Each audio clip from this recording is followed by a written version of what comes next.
Lord have mercy. I know somebody's gonna be like, why'd you go live vertical? I'm so sorry. I'm telling y'all up front. I am apologizing. I meant to turn the phone before I hit the live button, but I forgot.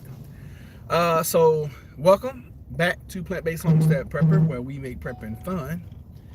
And in this video, I'm just gonna give you guys a little drive time. We got some drive time this morning, so we're just gonna hit it. Today is November the 8th, and as you can tell, I'm bundled up. It's a little chilly.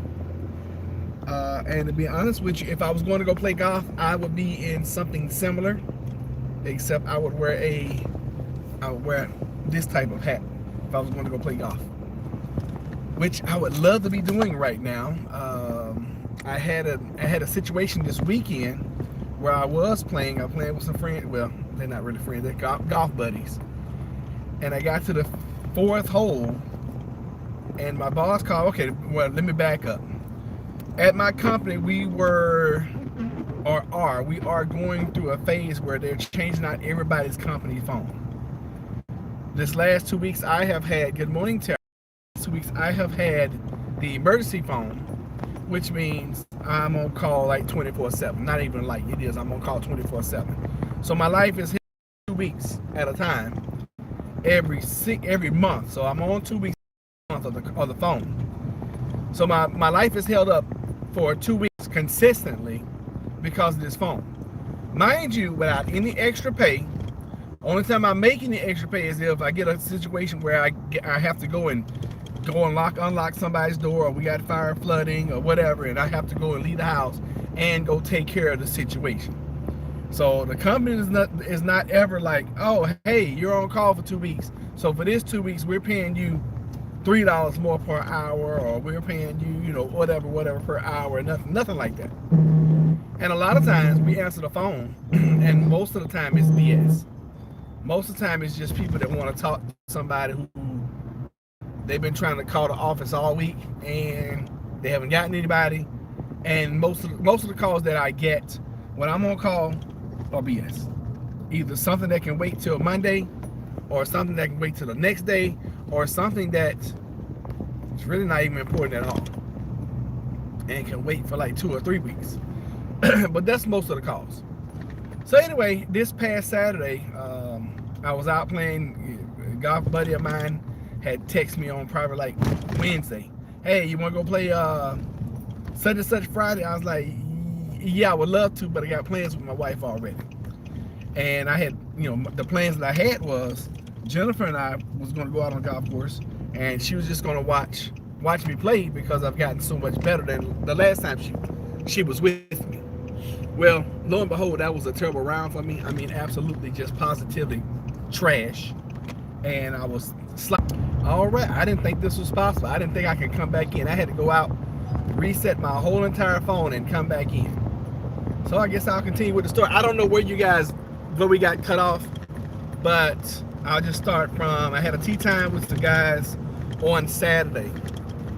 So during this tea time, went out, got up early, got to the golf course at least 2 hours ahead of time, maybe 2.5. I was motivated because I had some things I need to work on. I need to swing the club, and I need to figure some things out before that round started. So I get out there, I chip, I putt, and I mean, overnight, everything started working for me. I mean, even my driver. I've been having problems with my driver here lately. My driver was even working. So we get to the first tee box. Pow! I hit this drive. I mean, it's beautiful. Probably as far as I can hit a drive with this driver that I have. It's probably 240, 260 out. And we had everything was slow. Everything's slow on the weekend. So we had this group in front of us. So I was like, you know what? I'm just gonna lay up. I'm not gonna try to reach the green. I'm gonna lay up. So the guy I'm playing with, Corey, I hit a shot. I mean, it's beautiful. It's straight. It's long. It flies probably 260, 270, and then rolls another, 10, 15, 20 yards. He's like, my God, what is that you hit? That's my 7-iron.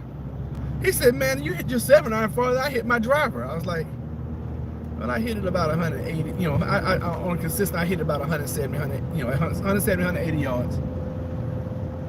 And then I had just a little pitch up on the green, and this is a par 5, by the way. Little pitch up on the green, bloom, I'm on the green, so I'm putting for birdie. Miss my birdie putt, par, boom. Round starts out amazing. To the second hole, guys, listen. And I always take something out of these rounds, and I'm always learning. I'm learning from pros that you're always gathering data and you're always gathering information. So my next hole hit another amazing drive. Pow! It goes out, 240, 250, whatever. And I got like 100 and I think I had like 160. No, I had 180 out. Okay, I remember that when I looked at my app, it was 180 yards from the green. I was like, that's a 6-iron for me. So I pull out my 6-iron. I don't hit it as well as I did my previous 7. I come up a little short of the green, no biggie. And I'm talking about short. It's like right in front of the green. So I chip on, amazing chip. I almost, I'm really close to the hole. The only thing about it, I didn't calculate that the greens were fast, and I should have taken a lot of it off. Left me for a really long par putt. I missed a par, tapped in for bogey. Hey, we're golfing. I'm 1 over at this point. Get to hole number 3, and hole number 3 is like it's a par 4, and you tee up and it goes. You can't see the flag from the tee box, and it dog legs to the right. I hit the worst freaking shot I could ever hit. I hit a tee shot, and I topped it. Bloom, bloom, bloom. It goes maybe 60 yards, maybe. And I'm talking about 60 yards in some thick rough. To the point where I should have, and even the guy I've golfed with all the time, it was 4 of us. Chris was like, "You gonna hit a 7 out of that?" I said, "No, I'm gonna hit my 2. I'm being cocky right now because I just came off 2 really good holes." I said, "No, I'm gonna hit my 2. I'm gonna try to get there." He said, "Okay." And he's looking at this thick stuff, and this thick stuff is probably 6 inches thick. And what I should have done, looking back at it, I should have pulled out my pitching wedge and just got out of it, got back on the fairway. That's 2 strokes, no problem. Get on the green, got a par chance, definitely gonna get bogey. I didn't do that. I pulled out this 2. I hit this 2 as hard as I could. And because of the grass and because of the loft of the club, it didn't go through it. It turned the club. Pew! I go into the woods. So actually, no, it didn't go like yards, if that. I said, I'm determined to hit this damn 2. So I set up again, I hit the 2 again, pew, into the woods this time. Now I'm steaming, because I'm determined I'm gonna hit this 2. We go over in the woods, we find the ball. Don't take it for maybe like 30. I got this rule that if it takes me longer than 30 seconds to find a ball, I just take a drop. So I see it, I'm determined to hit this 2, so I hit this 2 again, pow. I finally get it out of the woods. Didn't realize it was in the fairway. I didn't know where it was. And it wasn't even in the fairway, it's still in the freaking rough. So what am I on? That's 2, 3, 4. I'm approaching shot 5. Okay? Shot 5 now. Meanwhile, everybody else is on their shot too. So we finally get to the green. I hit another shot, boom, I'm on the green. That shot, no, I had hit 4 shots. So yeah, hit my shot 5 up on the green, bloom. So putting for, at this point in time, 6. Putt, miss it, putt again, boom. I got a 7 on something I could have probably parred. So I'm not too happy about it. But I don't lose my wits. Actually, no, I think I got an 8 on that hole. I think I got an 8. So we get to the next one, and it's a par 3. And since I've dialed in my clubs really well, and from 150 yards in, 150, 160, 170 yards in, I'm pretty decent. So I go to the tee box because I'm always the first one that's ready to play. Nobody else is ever there. They're lighting cigars, they're getting drinks, whatever. This is a social time for them. This is work time for me. So I jump up out of the cart. I grab a pitching wedge. I look at my app. It says 135 to the middle. I'm like, okay, cool. That's a pitching wedge for me today. Because I'm hitting the ball very well. So my buddy I play with all the time, he's like, my house says 145. I'm like, oh man, this hole is kind of tricky because it plays funny sometimes. So I'm like, okay, well if his is saying 145, mine's saying 135, I'll play a 9-iron. So I hit this 9-iron. I mean, perfectly straight. This sucker flies toward the freaking flag and flies over the flag, hits and rolls off on the fringe of the back part of the green. And I instantly, because everybody's like, oh my God, that looks good, that looks good, that looks good, plow. It drops on the green, rolls off the back. And I'm like, damn, if I had hit the pitcher wedge, which is what I had at first, I would have been in the hole or very close to the hole for a really good birdie chance. No, I had to listen to somebody else, put out this 9, and I hit it too far. So 2-putt, boom, I got a par, no big deal, done deal. But had I hit the pitching wedge and I hit it the same, I'd have been really close to the hole and possibly and probably gotten a birdie on this one. So then we go to hole number 4, which is the hardest hole on the golf course. It's rated the hardest hole. So of course, once again, I'm the first one that's ready, but I don't hit this time. I let somebody else hit first because I'm just being a gentleman. So when the guy hits, he goes, hits a tree limb, and the tree limb falls, and his ball is to the left. Another guy hits, and he's right, going toward the trees. I set up Paya. I hit this sucker, probably the best I've ever hit on this hole. And I hit this thing long and straight, and it probably goes 250, 270 yards. I mean, I got a hold of this one, and I'm in the fairway. I mean, I'm looking good in the fairway too. So the guy I'm with, Corey, he's one of the guys that hit his to the left. Oh, and the last guy that teed up is Chris. He hits his shot, pow. Now this is the guy who's we're similar in guys we're playing with. They're not even close. They're usually going to shoot 20, 25 over what we shoot. But what I'm noticing is when I play with these guys, none of these guys are honest with their game. None of them. I'll watch these guys lose a ball in the forest, hit the next ball into the pond, hit their next shot into the sand, chip out the sand, hit the doggone rake, and that'd be it, So anyway, I'm right. The guy I'm riding with, the guy's riding me is Corey. He had hit his shot, nice long straight shot, but it went straight left.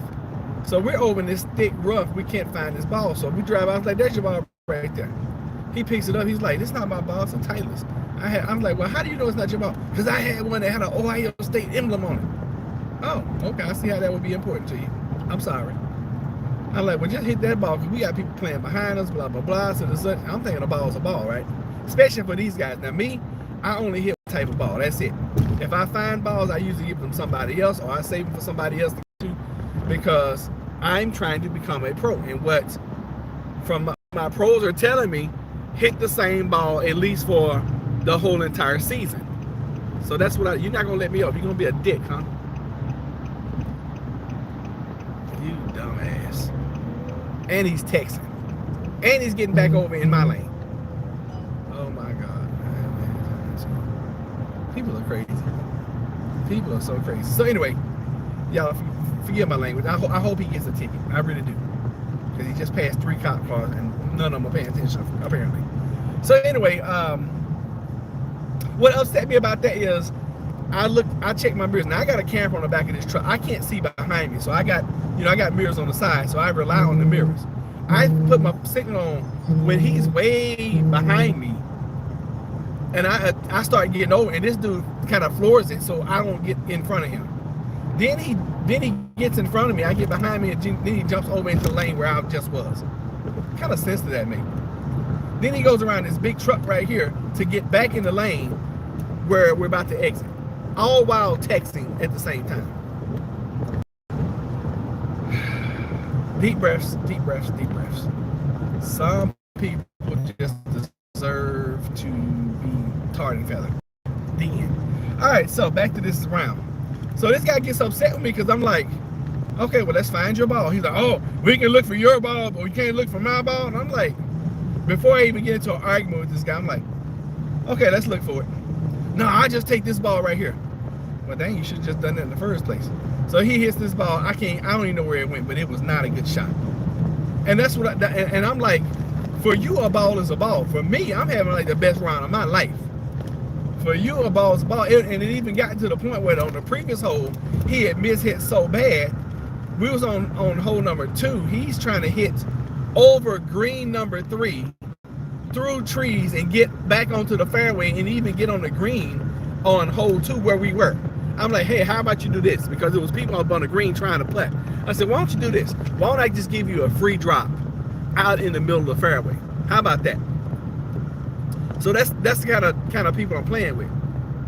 And oh, and by the way, even with all that, we get to the hole. He finally puts in. Dude's like, oh yeah, that's a 5. I'm looking like, I saw you hit the ball 3 times, you know. But I don't say anything to these guys because I got one thing I'm trying to do. They are just out there to have a good social time. I am working. This is like I told you guys before, and if you're new to the channel, I am on a quest now. Within the next 3 years, I'm trying to turn pro golfer. So let me see. That was hole number 3. So after I hit my shot, and I helped this guy find his ball, and he's like, yeah, we can look for you. I'm like, bro, my ball's right there in the middle of the fairway. We don't need to look for my ball. He's talking about the previous hole. And even with that, I'm like, bro, we drove into the woods and I found my ball. And if that wasn't the case, I would have just taken a drop and taken a penalty. All good, no biggie. Because I'm playing golf and I'm trying to help these guys expedite. So anyways, and if you're just coming in, people can be weird. Yes, they can. Who is that? I said that. I can't see your name. Is that Kansas? Hey, Kansas Terry, how you doing? As you guys come in, say hello to me. Hit the like button. Help us out on the channel. So yeah, people are very weird, and nobody that I play golf with are ever honest with their scores. So in order for me to even beat these guys, I'm playing the course and I'm playing these guys, but then I got to play their cheating scores. So in my head, mentally, I got to be like, oh yeah, I won that hole. Okay, I lost that hole. I won that hole. I won that hole. I won that hole. Because, you know, on the scores, I'm keeping real scores, but they're like, if they get a 6, that's a 5 to them. If they get a 7, that's like a damn 5. And if they get an 8, that's a 7. I mean, it's like they never, ever. Now, if I putt and I like miss it by the edge, I'm like, okay, I'll count that stroke. If I putt and I'm like really, really close, I mean, but I play with some guys, they'll putt, they'll hit over the hole, they roll 7, 8 feet past the hole. Oh, I'm counting it. Really? Okay, cool. Well, we counting it then. So it's just funny to me. So I hit my let me see, I pull out on my next shot. We're on hole number 1, 2, 3, 4, which is the hardest hole in the course. I hit an amazing drive. I my 5-iron, because I was definitely not going to touch that 2 again. The rest of the time, I'm just not going to mess with that 2. So I pulled that out. I hit an amazing 5-iron. That sucker goes probably 200 plus yards. Now this is a par 5, and this sucker is like 500 and maybe 540 yards away, you know, from the tee box. And that's the white tees. That's not even the blue or the freaking championship tees. That's just the white tee. That's like average. That's the average tee. Hit my second shot. I am like, beautiful, beautiful shot. Then the phone rings, and it's my boss. Hey, correct me if I'm wrong, but you know, because I had taken Friday off, and I'm giving the phone away today. Hey, correct me if I'm wrong, but aren't you supposed to be on call right now? Blah blah blah. I'm like, yeah, I'm on call. What's going on? Oh well, your favorite person's locked out over at such and such and such a place. I'm like, hey, I'm out playing golf. It's gonna be 3 to 4 hours before I get there. That's unacceptable. I'm like, I understand. But I was under the impression that I had the emergency phone. If you went to the office and picked it up, then why didn't you call me and say, hey, I got the emergency phone? Because I'm still thinking, remember I told you guys in the beginning that my company was switching out phones. So you can see I have both emergency phones now, okay? I got the old one and I got the new one that's obviously working. I was totally unaware, even though she and I had talked and, you know, back and forth and communicated Friday, that she was going to go get the phone. But she had told me that normally the ID guy leaves by 12. And since I didn't hear anything from, you know, from either one of them at 12, I was like, well, I must be good with this phone. I got the phone for the weekend. And however, if the phone had rung when I was on T-Box 1 or there close to it, I could have been like, okay guys, I gotta leave, I'm sorry. And I got the hold number 2, could have played hold number 2 and just walked to my truck and been done. And just gone and go handle this situation. And plus it was raining. You know, it started raining. It was a drizzle, but it was still raining and it was cold. So after that, that just totally threw my whole entire concentration. So my shot number 3, and I'm really good with my approach wedge. My shot number 3, I hit that sucker and it just went left. It went and it landed in the fringe. I mean, no biggie. I chipped up on the green for, you know, so I can have a putt. And then I 2-putted. I ended up getting a 6 or I think I got a 7 on that because I ended up thinking I 3-putted because it just totally screwed my whole entire concentration up. And I knew at that point in time it was a possibility I needed to leave. So I'm like, golly. So we get through hole number 4, we get to hole number 5, tee off, and at that time we going back and forth with one of my coworkers trying to see if he can go take care of it and all this kind of stuff. So finally I'm really good to know it. I'm like, guys, I gotta leave. I'm gonna have to go in. I gotta go to work. I'm on call. I gotta go to work. I'm gonna have to leave you guys. So I said, I'll tell you what I'm gonna do. I'll play this whole lot with you guys, and then after this, I just grab my bag. I'll walk up to the clubhouse, see if I can't get me a rain check, and then I'll just go ahead and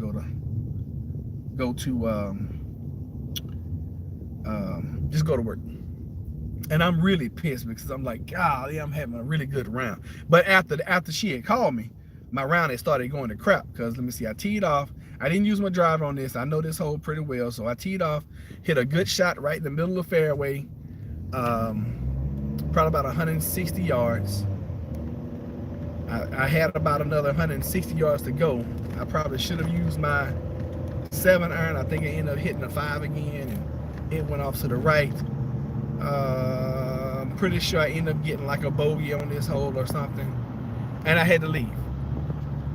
Now, prior to us getting this hole, at the tee box on number 1, 2, 3, 4, my boy Chris is like, yeah, I think we're tied. And I was keeping score for my cart, but I wasn't keeping score for their cart. He's like, yeah, I think we're tied. So the guy I'm riding with, he's like, yeah, man, you must be putting the score in wrong. I'm like, dude, I'm putting the score in what you're telling me. Whatever you're telling me, that's what I'm putting in. You told me you got an 8 on a par 3. Hey, I put an 8 in. You know, there's no way to where I got a 27 after 4 holes. So I open up the app, I go to the score thing, and I'm like, you said you got a such and such on this, you got a such and such on that, you got a such and such, and you said you got an 8 on this. I'm like, I'm putting the score in by what you're telling me, okay? I'm not scoring your, because you don't want me to score it. Because see, like on the hole that we had just gotten to, when he was doing all this dude hit his tee shot into the tree line. His ball was tucked right up under the tree. Now me, I would have just pushed it out and played it from the fairway. This guy picks his ball up, moves it about, I don't know, 2 feet, and then he realizes he still can't, get his backswing in. So from that, he moves the ball again. And I'm like, he kicks it about 5 or 6 feet in front of him.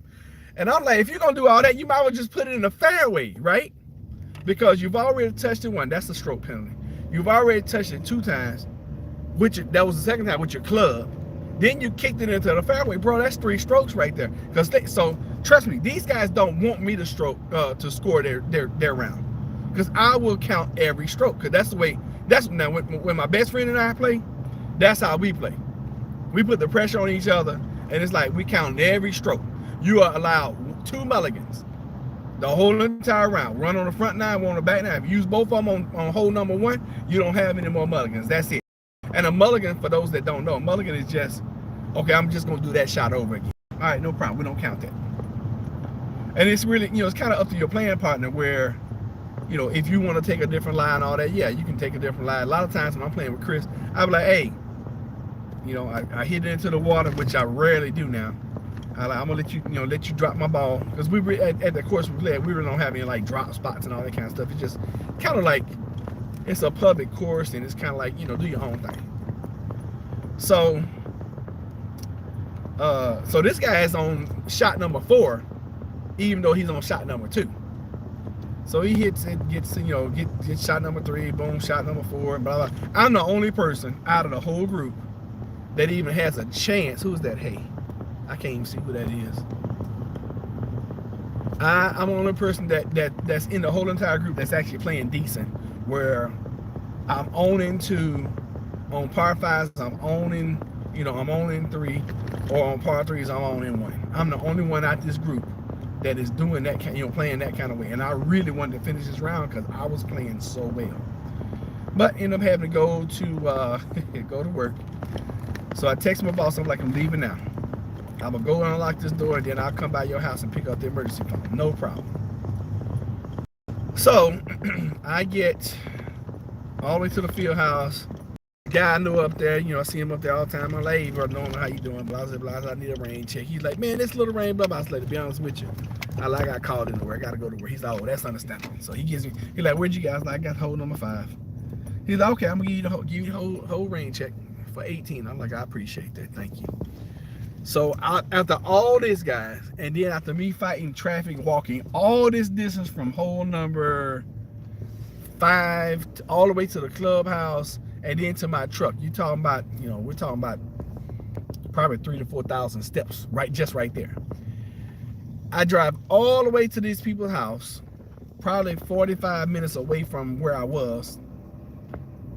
And when I get to the house, the person who had locked themselves out had broken into their room and gotten into the room.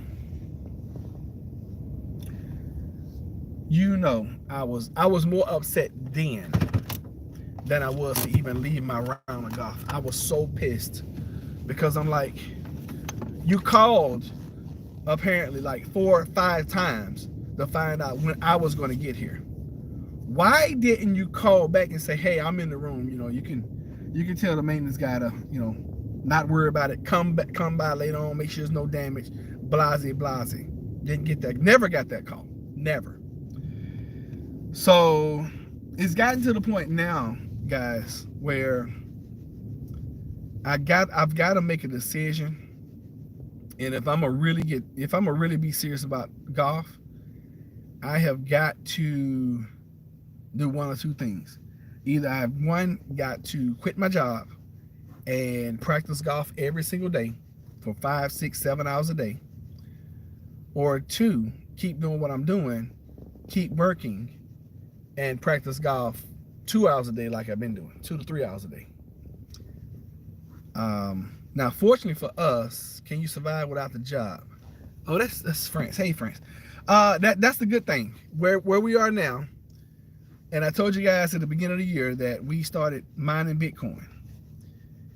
And I am dead set on never putting myself and Jennifer and our family in a situation where we don't want to be in.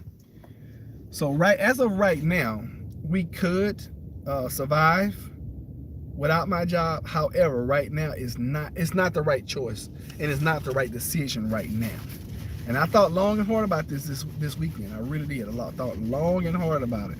And I'm like, oh, I need to do this because such and such and blase. And I've come to the realization that I need to give this job. And even prior to this weekend, and when me and Jennifer talked about my best friend and everything, I really need to get this job until next December. Next December, I would really be able to walk away, and we won't have any financial stress. If I walked away right now, it would be tight, and I don't like tight. I don't like being in a situation where it's like, okay, so prime example, like where we are right now, we just had to replace our heating and air system in the whole entire house like 2 weekends ago. Not this weekend, but the weekend before that. So that took a big chunk. Um, that's a good decision. I think so too. So like where we are right now, we had that was an expense that we had to endure, and it was something we did a lot in October. You guys know my best friend came out here and got married, so that was some expenses that we took on that, and I think I probably spent about 700-800 bucks that I didn't have to. Okay, so that's one. Then we had the heat and air system. That was, y'all know, that's expensive. So that took a chunk. Uh, we went and bought a sleep number bed, but then we financed that. That's same as cash, so that's not a big deal. And we got like 36 months to pay that off. That's no big deal.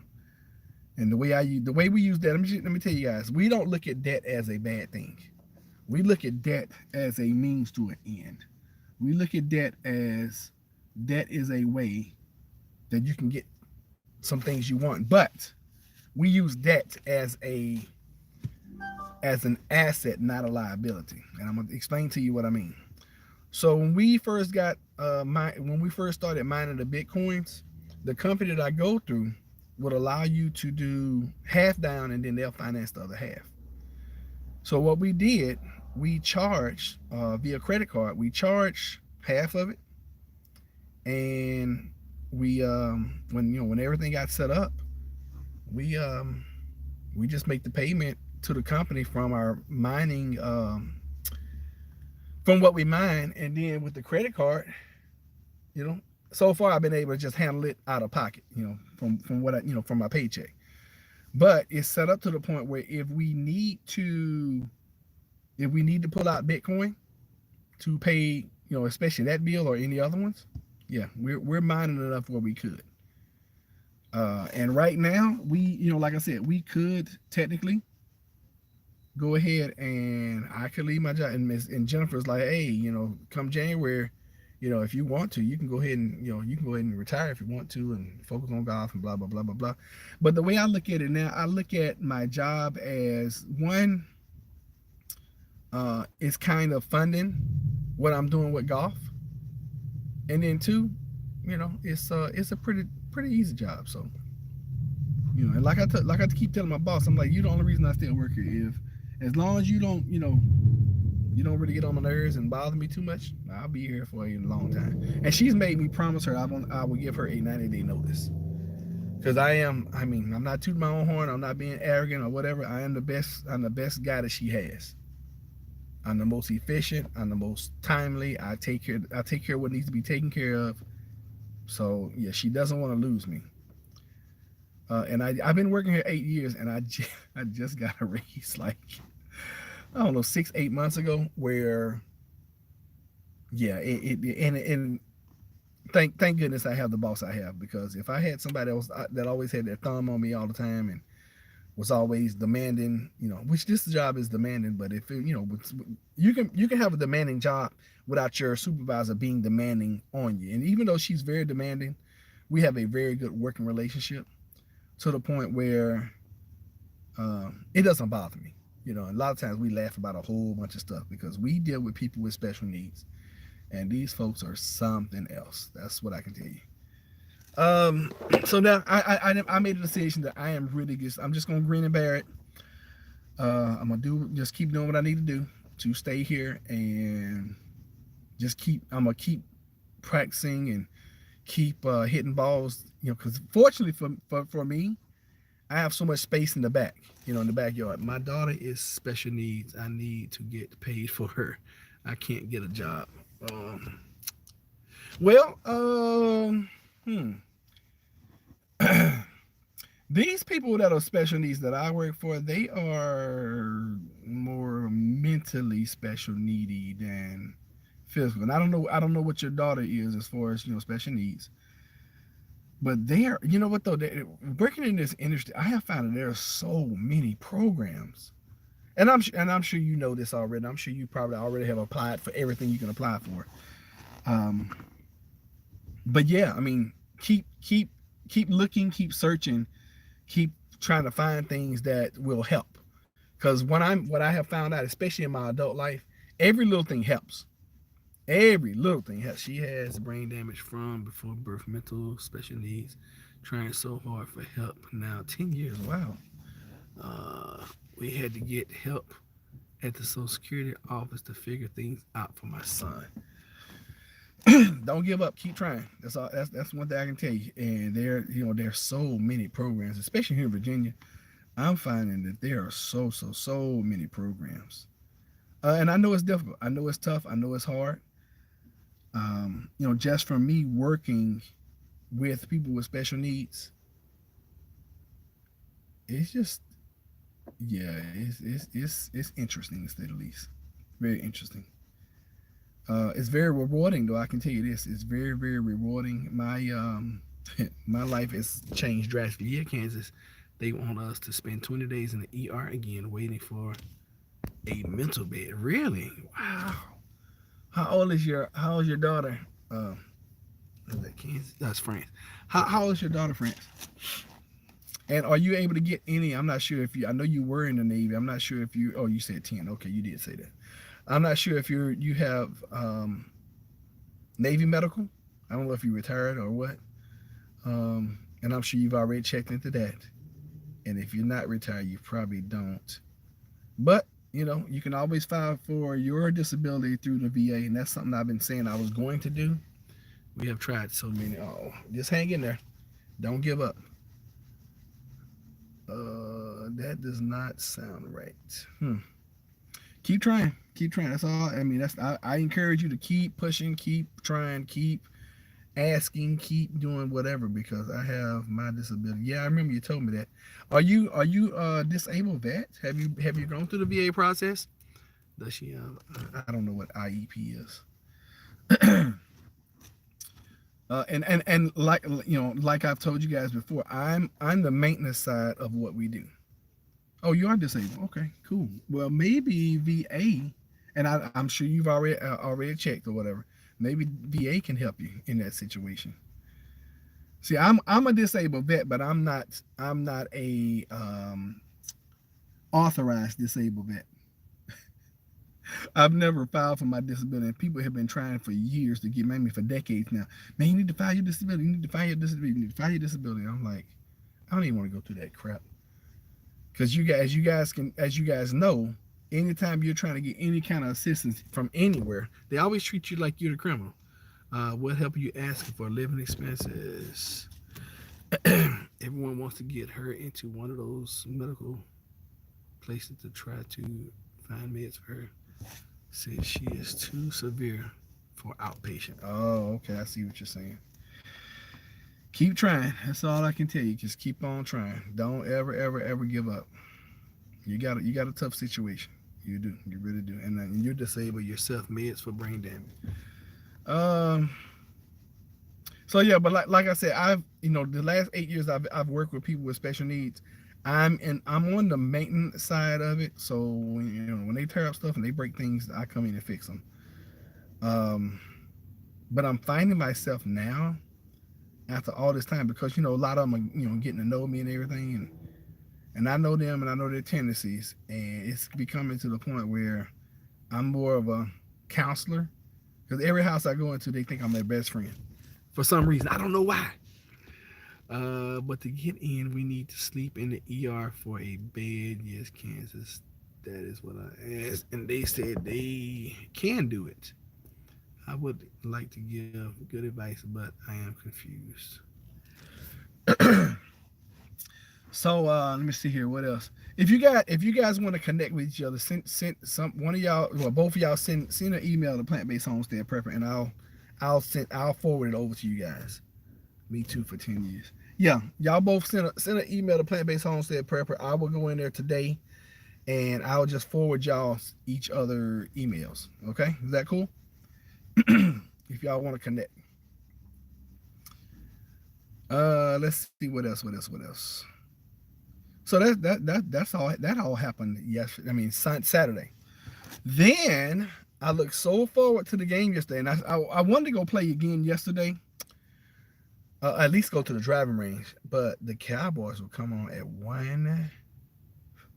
Plant-based homestead prepper at gmail.com. Plant-based homestead prepper at gmail.com. Plant-based homestead prepper at gmail.com. Some of y'all have my phone number. I used to put out my phone number. I had to stop doing that. I started getting prank calls at like 2 and 3 o'clock in the morning. That was crazy. So I had to stop doing that. Plant-based homestead. Yep, that's it. That is it right there. Yes. And as soon as I get off here, if y'all do it now, as soon as I get off, I'll go ahead and forward those 2 emails to you guys, to you ladies, before I get my day started, because I rarely check Plant-Based Homestead Prepper email anymore, because you guys don't email me like y'all used to, and I don't even remember to do it anymore, to be honest with you. But I will, as soon as we get off, I will go in and I will look for it. I'm looking at changing my balls too, by the way, just so you guys know.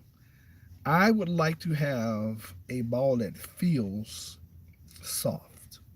I think a soft feeling ball would feel good when I'm putting.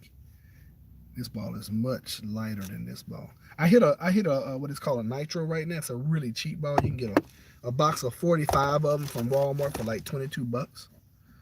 And that's what I've been hitting. But I'm looking at changing over because I'm getting pretty decent. You know, before I went to these balls because they were cheap and I could lose, 5, 6, 10 of them around and it wouldn't matter to me. Now that I'm getting pretty decent, it's very rare that I lose a ball now. If I do lose a ball, I might lose a ball once every other round. And that's probably because I just hit it in the rough and I just can't locate it. I'm not hitting them in the trees like I was, all off target and all this kind of stuff. I'm not hitting them in the water. I avoid the water at all costs. And I've started to hit the ball a lot better. So I'm looking at changing my balls. And I know that sounds funny. I don't mean any disrespect when I say that. It just sounded funny to me just now. But my golf ball, I'm looking at changing my golf ball. And like, here's a ball that I found out on the course. It looks like it's a United Way ball. I can't read. Southside Boys and Girls Club. Okay, so that's a Southside Boys and Girls Club ball that I'll never hit. Then I found this Kirkland. This is a brand new ball too. You can tell somebody took this out the package, hit it, and lost it. So that's what I'm looking for with my golf game. I'm looking for a better ball right now. One that's more soft. One that feels good when I hit it. Jennifer's doing well. She has made a full recovery. You guys know that at the beginning of the year she had to have surgery for cancer. She has made a full recovery. My mom is doing well. She still has she has this myopathy thing where the ends of her nerves are like dead or fried or something, and she's just in pain all the time. And I've been trying to call her for the last couple weeks. So I don't know if she's mad at me or not, but I'm gonna try to call her today. The last few times I tried to call her, she didn't answer. But I know she's doing well because she's very active on Facebook. Very active. Let me see what else is going on. That's pretty much it. The farm is the farm. We've set it up for winter. We definitely have more eggs than we have customers now. Oh God, we got a ton of eggs. I'm like, oh my God. And see, what happened in the beginning, we had more customers than we had eggs. We could barely keep up. Then my bright self up egg production because I hatched a bunch of chickens. I sold a bunch of chickens, but I still got a bunch of chickens that are laying. So now we're getting, I don't even know how many eggs we're getting because we only pick up eggs like once a week, once every other week now, whatever. So I don't know how many eggs we're getting. We're probably getting close. If not, we're getting a dozen a day. We're probably getting 8 to 9 a day, easily. And that doesn't take long to get several dozen. I mean, the refrigerator where we keep them in, we probably got 12 or 15 dozen in there. Where did this fly come from? Go ahead and get out, buddy. There you go. We probably got 12 to 15 dozen in the refrigerator. Oh, shoot. I got people that wanted eggs today. I forgot about them. And I meant to go. Oh, God. I'm so thrown off. Damn. Okay. I was thinking of quail. No, I don't have. So listen, guys, I'm gonna go ahead and end my best friend. place right now. And I love y'all. Y'all be blessed.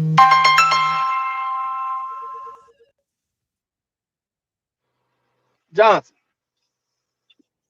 Yeah, man. Shoot.